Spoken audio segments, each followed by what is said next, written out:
Muito obrigada, né, pela atenção, né, de poder me colocar aqui na frente. Boa tarde, pessoal. Eu sou a Júlia, né, eu sou estudante de medicina aqui do CEUB de Brasília, e eu estou atualmente no 9º semestre. E hoje eu trouxe um trabalho, né, de uma relevância muito grande para a nossa população feminina hoje em dia, né. Esse trabalho foi orientado também pela professora Vanessa, e também teve a participação das minhas colegas aqui, que algumas já apresentaram e outras vão apresentar posteriormente. Bom, o tema de hoje vai ser a importância da alimentação saudável para a redução de risco e prevenção do câncer de mama. Vixe, não passou. Só um instante que não passou. Bom, vou começar aqui a introdução, falando um pouquinho...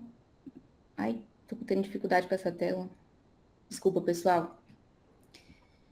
Começando aqui um pouquinho, né, falando sobre o câncer de mama, né, que ele é a principal causa de morte em mulheres no Brasil, relacionadas ao câncer, né, com exceção da região norte, que na região norte o principal câncer de mortalidade feminina seria o câncer de colo do útero, né, mas o câncer de mama, ele ganha essa representação no Brasil em sua totalidade, e mundialmente o número de óbitos em todos os países, né, foi cerca de 14 mulheres a cada 100 mil, em 2019, né? Então, é um tema de uma grande relevância pelo impacto na saúde da mulher e de mortalidade, né?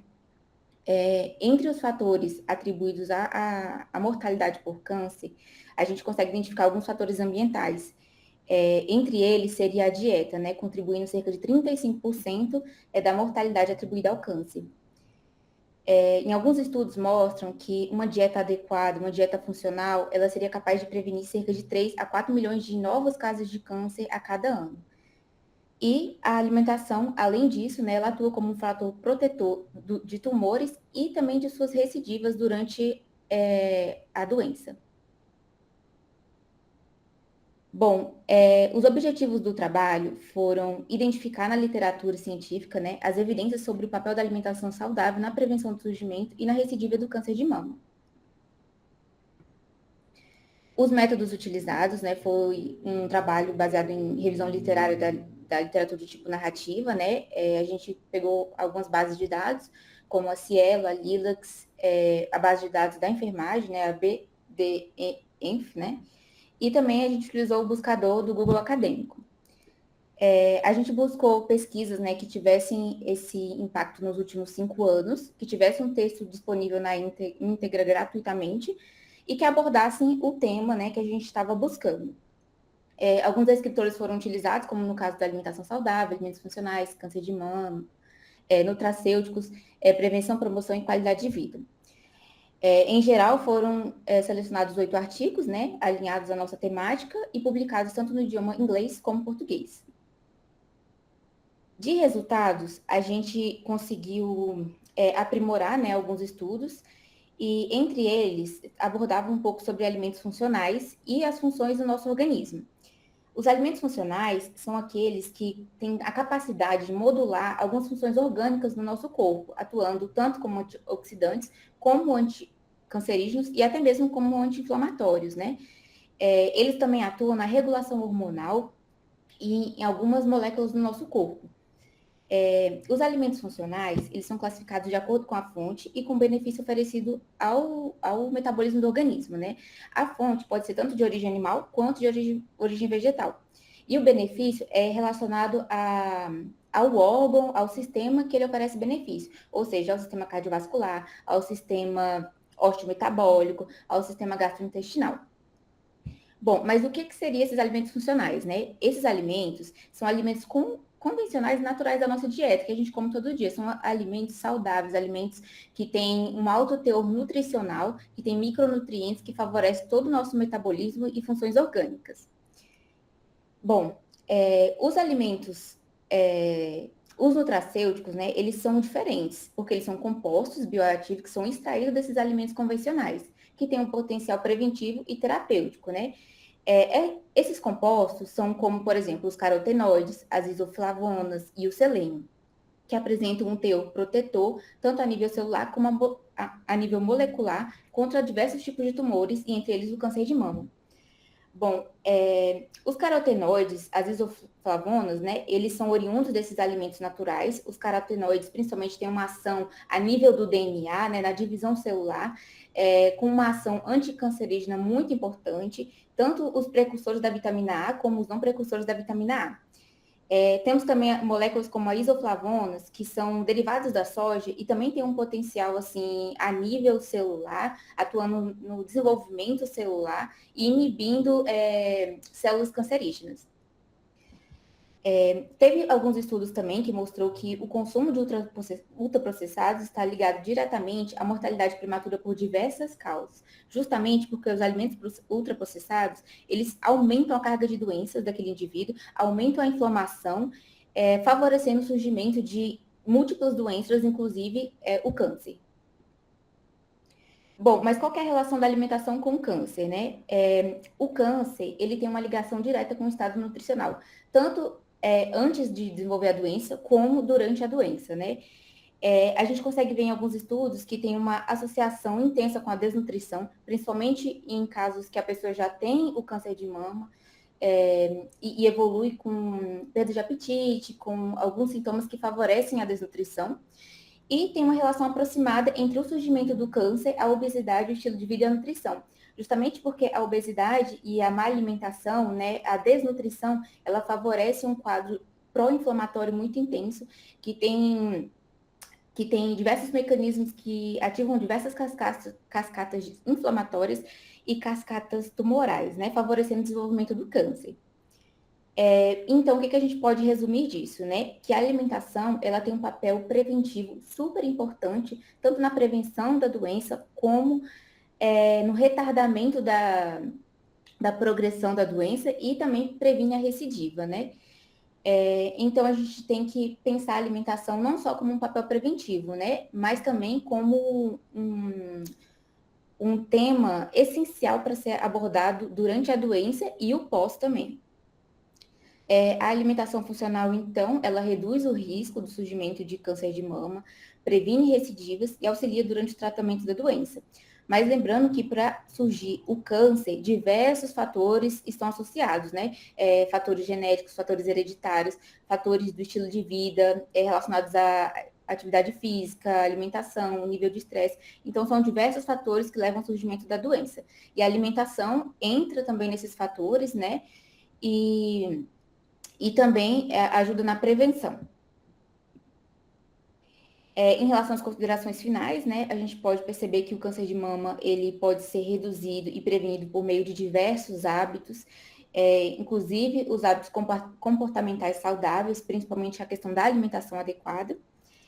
E, como na literatura ainda tem assim, poucos estudos relacionados ao câncer de mama em si e à alimentação, então, seria muito interessante que tivesse uma ampliação do desenvolvimento de pesquisas futuras, né, sobre a dieta e o câncer de mama, tanto para a promoção de saúde como redução da incidência da doença. E também ampliação do conhecimento para a população, tanto no quesito de prevenção, como no quesito, assim, durante o tratamento, né, do cuidado durante o tratamento. Essas foram as referências utilizadas. E muito obrigada, pessoal. A gente que agradece, Júlia. Então, boa tarde, gente. Eu sou Sara, sou enfermeira, sou mestranda pelo programa de pós-graduação em enfermagem da UFAL. E o meu trabalho é intitulado como uso da música como estratégia de relaxamento em consulta ginecológica, um relato de experiência. De uma forma geral, a consulta ginecológica ela tende a ser um gatilho tanto para ansiedade como também para constrangimentos. Seja por questões relacionadas à exposição do corpo, a questões culturais, a questões de criação mesmo da pessoa, como também uma ansiedade e um medo relacionado a possíveis achados clínicos que podem ter, tanto na hora da própria consulta, como também achados que podem ter relacionados aos exames que vão ser realizados naquele momento. Em contrapartida, nós temos a música, que já tem diversos estudos, tanto ensaios clínicos como revisões sistemáticas, que tem mostrado que ela tem apresentado eficácia como recurso para o relaxamento durante o desenvolvimento de procedimentos de saúde, atuando tanto na redução do cortisol, como também na liberação de endorfinas e na modulação da resposta autonômica da pessoa. O objetivo desse resumo é descrever a experiência do uso da música como estratégia de relaxamento em consulta ginecológica. Trata-se de um relato de experiência, que foi realizado em novembro de 2025, dentro de um ensaio clínico randomizado para avaliação de um fitoterápico para infecções vaginais.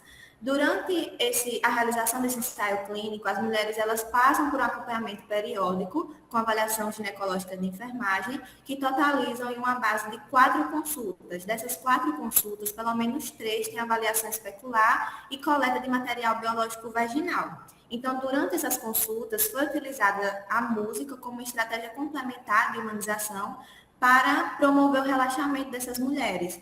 Inicialmente, quando se iniciou o ensaio clínico, não iniciou com o uso da música, mas foi percebido que existia essa tensão, essa ansiedade, e através de pesquisas, buscando estratégias de relaxamento que fossem de fácil implementação e que não intervissem diretamente no nosso ensaio clínico, a gente teve a ideia de utilizar a música como estratégia. A música, ela tocava durante todo o processo de consulta, então, quando a mulher entrava na sala, já tinha uma música que estava tocando em aparelho via Bluetooth e uma playlist pré-estabelecida pela enfermeira. No entanto, essa música não era alta, era uma altura ambiente para não impactar durante a coleta de dados da mulher, as conversas, para que isso não atrapalhasse na interação. E era questionado também a mulher se ela preferia que a música continuasse ou se preferia que não tivesse música. Assim como também era questionada a mulher se a música que estava tocando estava de acordo com o que ela queria ou se ela preferia que colocasse outra música. De uma maneira geral, a playlist que foi pré-organizada pela enfermeira, era com música popular brasileira. Uma média de 10 mulheres participaram desse processo, e o que percebeu-se com o uso da música, é importante ressaltar também que essa percepção foi tanto dentro da sala de consulta ginecológica, pelas falas das mulheres, como também por meio de avaliação da qualidade, porque no final de todas as consultas era realizada a avaliação da qualidade por parte da equipe, tanto da consulta propriamente dita, como também era perguntado especificamente qual tinha sido a percepção dela, o que ela achou do uso da música durante a consulta. E as percepções relatadas foram que elas se sentiram mais acolhidas, que sentiram que ficaram mais calmas e mais relaxadas durante a consulta, que sentiram que diminuiu aquela tensão muscular e também uma maior descontração no momento da coleta de material vaginal. Tanto que algumas, durante a própria coleta, acabavam começando a conversar sobre a música, alguma percepção específica sobre a música, e quando acabava a coleta, elas até se surpreendiam como foi rápido e como foi tranquilo o processo. Com relação ao impacto que foi percebido na consulta pelos profissionais que estavam acompanhando essas mulheres, foi principalmente a diminuição dos sinais de ansiedade, tanto avaliados pelos relatos, como também por uma avaliação clínica. Essa avaliação clínica era principalmente na tensão que se percebia das mulheres quando entravam na consulta, que estavam mais arredias, estavam visualmente trêmulas, às vezes mais nervosas, segurando alguma coisa com muita força. E no decorrer da consulta, quando ia fazendo a anamnese, quando ia tocando a música, elas iam ficando mais soltas e mais tranquilas. Como também uma melhora percebida na hora da coleta do material biológico, que era mais prático, mais fácil, sentia-se menos uma tensão muscular na hora da avaliação especular e menor desconforto também relatado por essas pacientes durante a própria coleta.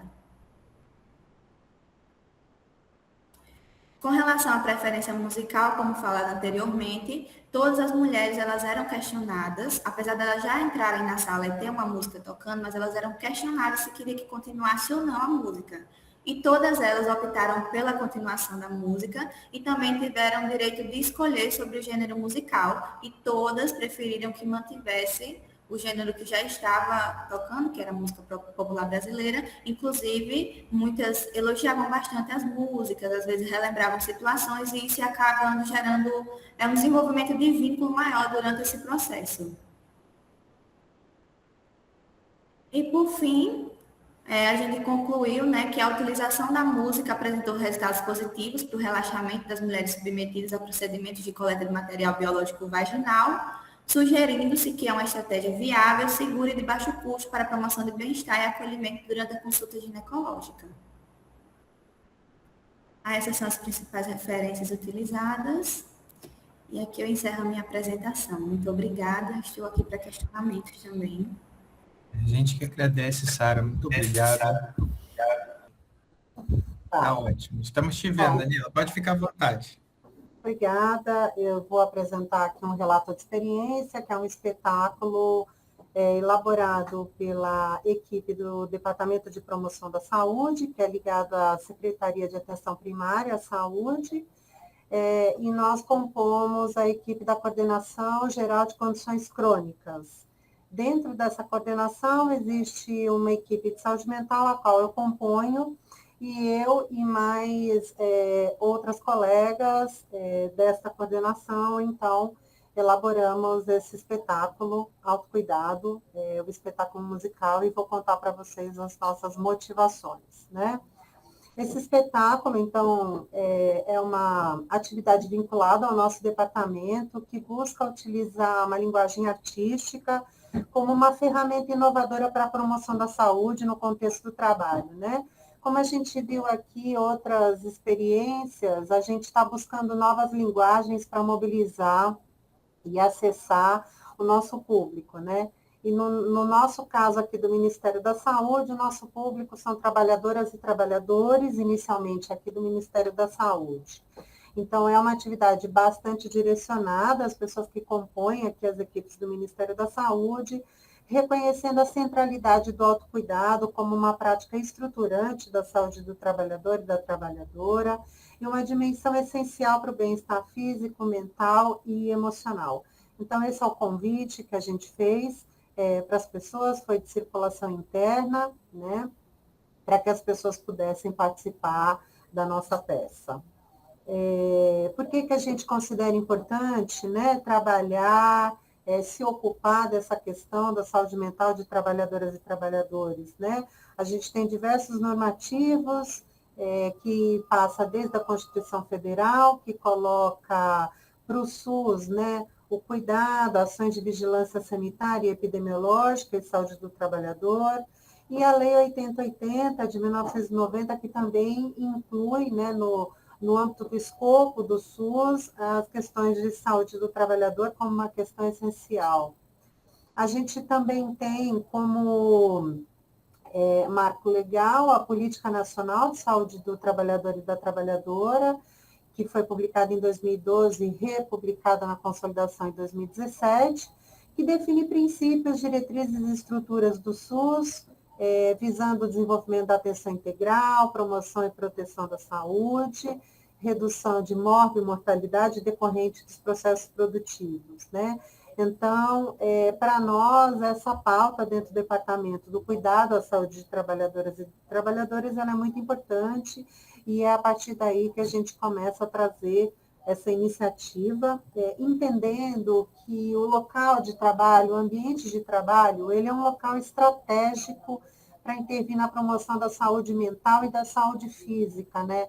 É no trabalho que a gente passa a maior parte do nosso tempo, é um local de encontro, de afetos, né? De produção, de permanência ao longo do dia. Muitos de nós passamos mais tempo no trabalho do que com nossas famílias, com os nossos pets, né? Em especial, o recorte de trabalhadores e trabalhadoras do SUS, isso também passa por uma questão de militância, né? De fortalecer o SUS. Então, aí tem de pano de fundo também o trabalho como satisfação pessoal ou satisfação financeira. É no trabalho que a gente cresce também, né, profissionalmente e como pessoas também. Mas também pode ser um local de promoção de angústias, devido muitas vezes até à falta de condições de trabalho. Pode ser um local de sofrimento, um local de sobrecarga, um local de relações hierarquizadas, né? Então, esta trabalhadora e esse trabalhador estão muito expostos a fatores de risco de sofrimento mental. Então, o ambiente de trabalho, ele é muito amplo, multifatorial, onde a gente sente muitas coisas. Então, é desta forma, mais uma vez, que eu destaco a importância do cuidado. Segundo a Organização Mundial de Saúde, o autocuidado se refere a habilidades individuais, de famílias e comunidades, em promover saúde, prevenir doenças, lidar com a doença ou a incapacidade, com ou sem suporte do profissional, né? Quando você tem o suporte do profissional, isso é chamado de autocuidado apoiado. E publicações do Brasil, do Ministério da Saúde, né, especificamente da Fiocruz, autocuidado é a capacidade do próprio indivíduo em realizar ações que visam a preservação de sua saúde, o desenvolvimento e o bem-estar. É lógico que tem uma dimensão individual, mas tudo se produz no coletivo em relação ao cuidado e ao autocuidado, e a gente vai trazer um pouquinho sobre isso aqui também, né? Então, a prática de autocuidado fortalece vínculo, cria redes de apoio, né? Então, a gente tem aí diversas estratégias que a gente pode lançar mão, como rodas de conversas, pausas ativas dentro do ambiente de trabalho, para que você possa trocar ideias que não sejam especificamente sobre o trabalho, aquele cafezinho, aquela fofoquinha, né? Os grupos de escuta, as atividades culturais e físicas. E então a gente entende que o coletivo protege contra o isolamento e amplia a resiliência de trabalhadoras e trabalhadores. Então, cuidar da saúde mental de trabalhadoras e trabalhadores do SUS é cuidar da saúde de toda a população, porque é lógico que o que a gente sente como trabalhadora impacta no que a gente pode ofertar e promover para os usuários que nos procuram, né? Aqui no âmbito da gestão também não é diferente, porque apesar da gente não estar lidando diretamente com a população, a gente formula as políticas. Então, as camadas de pressão, elas são as mesmas, né? Em todos os ambientes de trabalho. O autocuidado coletivo, ele fortalece o sistema e ele garante que quem cuida também seja cuidado. E essa é uma dimensão muito importante, e a gente vê diversas situações em que isso se torna muito mais urgente. Por exemplo, se a gente for pensar no contexto do Rio de Janeiro, das trabalhadoras que se mantiveram trabalhando em locais de conflito armado, né? Então, esse é um cuidado essencial, e vocês imaginam que esse deve ser um ambiente de trabalho bastante angustiante, porque essa trabalhadora, ela ocupa muitas vezes um duplo lugar, né, de família, de familiar e de profissional de saúde. Então, esse cuidado ele é fundamental para a gente fortalecer o SUS. E em busca de como trabalhar essas questões de autocuidado e saúde do trabalhador, fortalecer o SUS e ter um olhar mais específico, a gente entendeu que precisaríamos buscar novas estratégias de abordagem. Então, a partir daí, a gente começou a pensar em esquetes teatrais. Como é que a gente poderia trazer uma linguagem artística e teatral para lidar com as questões de autocuidado com as trabalhadoras e trabalhadores, e sem aquela lógica de culpabilizar, né? Porque, especialmente as mulheres, que somos majoritariamente trabalhadoras do SUS, a gente tem muitas funções, né? Eu sempre acho muito engraçado quando eu vou embora daqui, os vigias falam assim para mim: tchau, bom descanso. E eu sempre fico pensando: nossa, mas por que bom descanso? Porque agora eu vou buscar a filha na escola, eu vou cuidar dos pets, eu vou fazer jantar, eu vou lavar roupa. Então, a gente tem uma jornada imensa de trabalho que extrapola o ambiente de trabalho, né? Então, sem dúvida nenhuma que a gente enxerga o trabalho como um determinante social da saúde. Então, é nesse sentido que a gente busca uma nova linguagem e busca também o engajamento de trabalhadores e trabalhadoras para nos escutar e para digerir essas informações, que são informações muito importantes e muitas vezes que culpabilizam as pessoas, mas como é que a gente pode trazer isso de uma forma leve, uma forma lúdica, e que isso me atravesse, não simplesmente eu ouça e traga um sentimento, um afeto de que, nossa, deveria estar comendo alimentos in natura, eu deveria está fazendo uma atividade física, mas como é que isso me atravessa, e isso atravessa também todo um coletivo. Então, nós elaboramos uma peça teatral que fala de vários aspectos em relação ao autocuidado. Ela é uma estratégia educativa e cultural, e que valoriza práticas integrativas, valoriza atitudes conscientes e valoriza o pensar dentro do ambiente de trabalho, para que esses ambientes se tornem mais saudáveis e mais humanizados. Então, a gente adotou como elementos da performance, primeiro a identificação. Então, toda a nossa linguagem é voltada para a linguagem do Ministério da Saúde, a gente brinca com as siglas, a gente brinca com os sistemas que a gente usa, a gente traz na nossa peça a linguagem do cotidiano, a gente tem muita música, ele é um espetáculo musical, então a gente trabalha com música popular brasileira, a gente maneja instrumentos também durante o espetáculo, a ideia é que as pessoas também possam ir lá com a gente, tocar com a gente, cantar com a gente. A gente espera que as pessoas se sensibilizem e se mobilizem, e que essa estratégia possa produzir respostas individuais e coletivas a partir desse espaço lúdico, né? A gente fez essa apresentação inicialmente para o nosso departamento, como uma possibilidade da gente ter um feedback da equipe e a gente poder qualificar o texto, qualificar músicas, abordagem, né? A princípio, essa atividade ela tem 50 minutos, ela como um todo, e a gente quer ter a possibilidade de levar esse projeto para os territórios, a gente quer poder inspirar os territórios a buscarem linguagens para o cuidado integral à saúde do trabalhador e da trabalhadora. A gente quer trazer isso como um projeto do departamento aqui para dentro do Ministério da Saúde também, para que a gente possa trabalhar com todas as trabalhadoras e trabalhadores aqui do Ministério.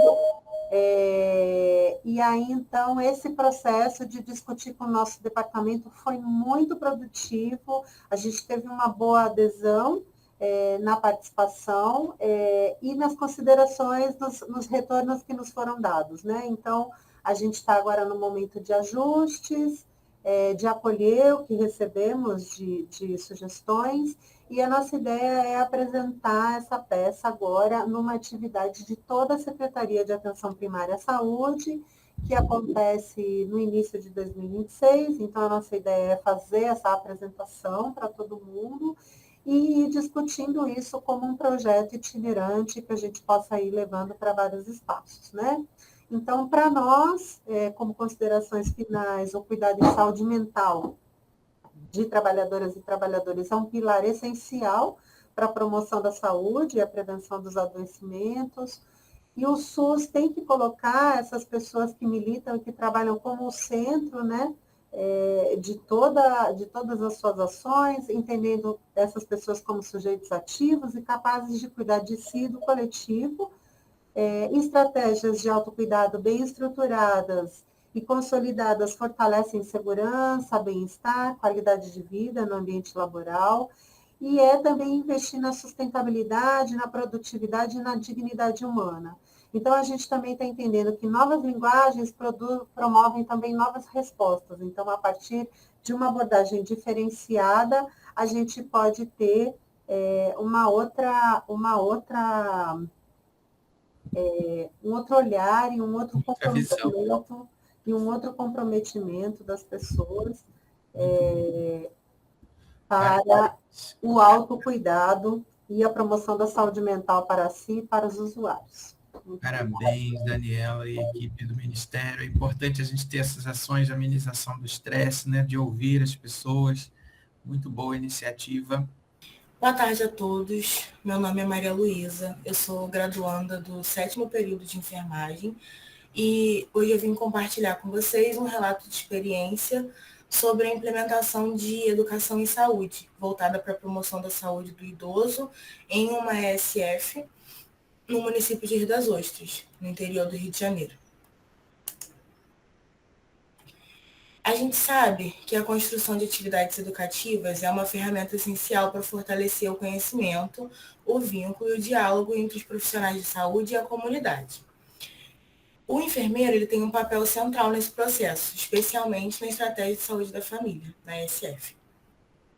Esse estudo vai ser justificado pelo crescimento acelerado da população idosa, em que até 2060, mais de um quarto da população brasileira terá mais de 60 anos. No território em que a gente atua, há um número expressivo de idosos, e em que a gente atuou, né, no caso, há um número expressivo de idosos e, ao mesmo tempo, um déficit no acompanhamento individual e coletivo desses idosos.